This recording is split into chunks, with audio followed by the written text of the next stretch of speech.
Les cartes qui incluent l'archipel, ça remonte à 1500. Moi, je dis toujours que la première carte qui représente l'archipel, c'est la carte de Juan de la Cosa, qui est au Museo Naval de Madrid, où on voit une espèce de terre qui ressemblerait au sud de Terre-Neuve, puis une énorme île s'appelle l'Isla de la Trinidad, qui pourrait, selon certains historiens, être Saint-Pierre et Miquelon. Et on voit toujours Terre-Neuve soit déchiquetée en 1000 morceaux, ou une île un peu difforme, puis il y a toujours des 3 petites îles au sud de cette masse assez variable. Ça peut être les 11 000 Vierges, ça peut être l'île Saint-Paul-Saint-Pierre, l'île Saint-Pierre, l'île Verte. Il y a tout un tas de patronymes à travers le 16e, 17e siècle. La plus ancienne, c'est 1693, c'est la carte de Jacques l'Hermite.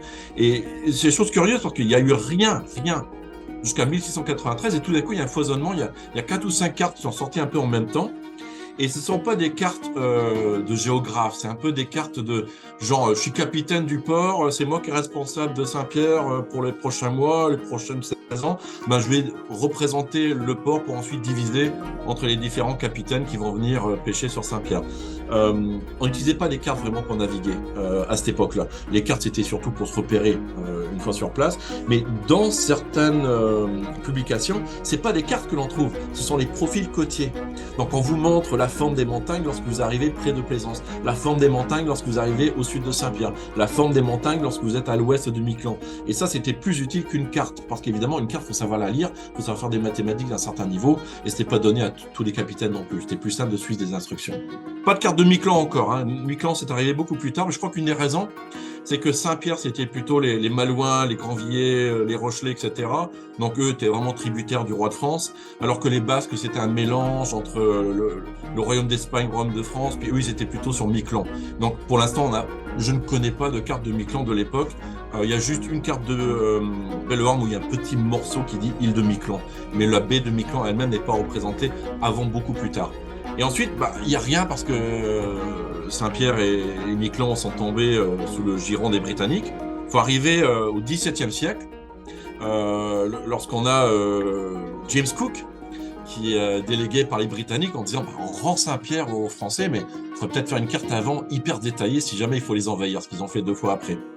Donc, la carte de James Cook est hyper précise et elle a été réalisée pratiquement en même temps que la carte qui est connue sous le nom de Belin, mais en réalité c'était l'ingénieur Fortin.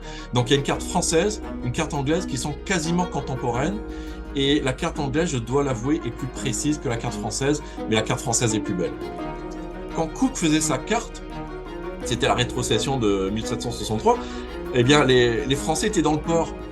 Et donc, ils ont dû négocier, le gouverneur britannique a dû négocier avec le nouveau gouverneur français pour dire non, vous ne pouvez pas débarquer tant que James Cook fait sa carte. Donc, ils ont attendu pratiquement tout l'été à bord du bateau. Vous pouvez imaginer la vie au quotidien à bord d'un bateau dans le port. C'est seulement quand James Cook a terminé sa carte hyper précise que là, ils ont pu débarquer puis prendre possession de Saint-Pierre. Les vrais relevés cartographiques sont rares. Il y a, on va dire, James Cook. Il va avoir bien entendu Belin Fortin, je mets toujours les 2 noms ensemble. Et puis après ça, toutes les cartes qui existent par la suite sont plus ou moins recopiées. Il y a eu Kervégan, il y a eu quelques relevés vraiment précis mathématiques, mais ça c'est des points et entre lesquels c'est les gens qui se recopient les cartes les uns les autres. Et c'est pour ça qu'il y a des cartes qui sont complètement déconnectées de la réalité locale jusqu'à la fin du 19e siècle.